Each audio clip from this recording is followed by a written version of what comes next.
Hey, listen up. If you're still tracking every penny, clipping coupons, and stressing over spreadsheets, you're budgeting wrong. Yet it's not your fault. Most of us were never taught the right way to manage money. But here's the truth. Saving big isn't about sacrifice, it's about strategy. In the next few minutes, I'm going to show you a smarter, simpler way to budget that actually works with your lifestyle, not against it. Ready to stop stressing and start saving? Let's go. Today we will talk about your budgeting wrong. Do this instead to save big. So before we start, make sure to hit the like button and subscribe to my channel. 1. The big lie. Traditional budgeting is failing you. If you've been taught to budget by listing every single expense, cutting out your morning lot, and micromanaging your daily spending, you're not alone. This traditional form of budgeting, often referred to as line item budgeting, may seem responsible on the surface, but is actually inefficient for most people. Why? Because it treats your finances like a math problem instead of a behavior challenge. Tracking each penny is exhausting, unsustainable, and in many cases, demotivating. Eventually, people abandon it altogether, feeling like budgeting just doesn't work. The truth is, the problem isn't your willpower, it's the system.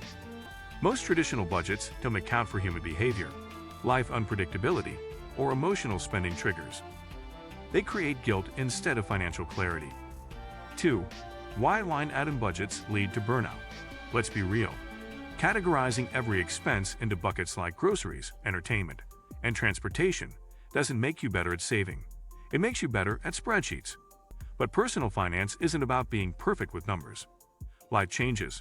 1 month, your car needs repairs. Another, your best friend's wedding is across the country. Traditional budgets are rigid and assume every month will look the same. When life doesn't cooperate, we end up either blowing the budget or feeling defeated when we can't stick to the plan. Budgeting this way can create a toxic cycle of guilt, over-restriction, splurging, and then starting over. It's not that you lack discipline, it's that you are using the wrong tool. 3. The psychology of spending. Know your habits. To budget effectively, you need to understand why you spend, not just what you spend on. Behavioral psychology shows that spending is often emotional. It's how we cope with stress, celebrate wins, or escape boredom. Without addressing the emotional drivers behind our purchases, no budget will ever stick. For instance, someone may regularly overspend on dining out, not because they're lazy, but because they value connection and social time with friends. Instead of cutting the category altogether, the solution is to allocate money for it in a way that aligns with your actual values. This is the key difference between a restrictive budget and a value-driven spending plan. One punishes, the other empowers. 4. The better way. Create a purpose-driven spending plan. Here's the strategy that actually works. Zero-based budgeting with a purpose. In this model, every dollar you earn gets a job, whether that's covering expenses, building savings, or funding fun. But here's the twist. Instead of assigning dollars to arbitrary categories, you assign them based on your real-life priorities and financial goals.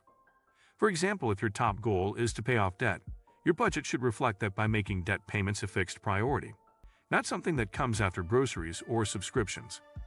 Want to travel more? Build a travel fund and make it a line item. A purpose-driven plan puts your money to work in alignment with what matters most to you. It's flexible, empowering, and deeply motivating. 5. Automate the essentials and eliminate decision fatigue. One of the biggest mistakes in budgeting is trying to manage every expense manually. Decision fatigue sets in fast when you're constantly asking yourself, "Can I afford this?" Instead, automate your financial ecosystem. Set up automatic transfers to savings, debt payments, and investment accounts the day after payday. This way, your goals get funded before you even touch your discretionary spending.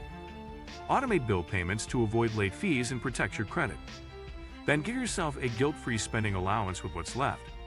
This system minimizes emotional money decisions, prevents overspending, and ensures consistency. In short, automate your goals, not just your bills. 6. Ditch the monthly mindset. Think in financial seasons. Another reason your budgeting may be failing is because you're planning month to month. But life doesn't operate on neat 30-day cycles. There are seasons of spending. The holidays, summer vacations, back to school, tax season. Each comes with unique financial demands. Instead of trying to stretch your same $500 food or $200 entertainment budget every month, zoom out. Use a quarterly or seasonal budget that anticipates upcoming events and adjusts accordingly. For example, you might save less for travel in Q1 but ramp up in Q2 when vacation plans emerge. This high-level view lets you plan proactively instead of reacting to financial surprises, a key difference between money stress and money success. 7. Track fewer things but track them better. Here's a powerful shift. Instead of tracking every coffee or grocery run, focus on just 3 to 5 key financial metrics that actually move the needle. These might include savings rate, the percentage of income you're saving, debt-to-income ratio, net worth, spending on non-essentials, progress toward one specific goal, like an emergency fund or down payment. When you measure what matters, you can track progress more clearly and stay motivated. You'll also become more strategic, less focused on cutting small costs, and more interested in maximizing your financial momentum. Remember, the goal isn't to be frugal for the sake of it. It's to direct more of your money toward what makes you feel secure and fulfilled. 8. Your new budgeting blueprint: simple, strategic, and sustainable. To wrap it all up, budgeting shouldn't feel like punishment. It should feel like permission to spend with purpose, save with clarity, and live with less stress. The truth is, you've been budgeting wrong if you're fixated on tracking pennies or slashing every joy from your life. What you need is a strategic plan that works with your behavior, supports your goals, and evolves with your life. Here's your blueprint. Start with your financial goals, not your expenses. Assign every dollar a purpose before the month starts. Automate your top priorities. Leave room for guilt-free spending, review, and adjust every quarter. This isn't a rigid system. It's a lifestyle shift that builds financial strength and flexibility over time. Ditch the outdated methods. Build a budget that fits you, not the other way around. That's how you save big without sacrificing the life you want to live. In conclusion, if you've been struggling to stick to a budget or feel like you're constantly falling short, it's likely because traditional budgeting methods don't match how real people live and spend.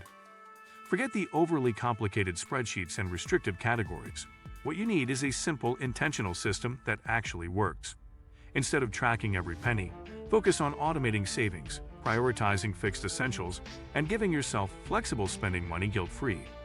Think of budgeting as a way to build financial freedom, not punishment. When you align your budget with your actual habits and goals, saving becomes second nature. Remember, the best budget is one you'll actually follow, not one that looks good on paper. So ditch the outdated methods and try a smarter, more realistic approach that lets you live well today and save for tomorrow. Your money should work for you, not the other way around. Make the shift now and watch your savings grow effortlessly. If you like this video and would like to see more like it, please give it the thumbs up. Leave a comment and click the button to subscribe.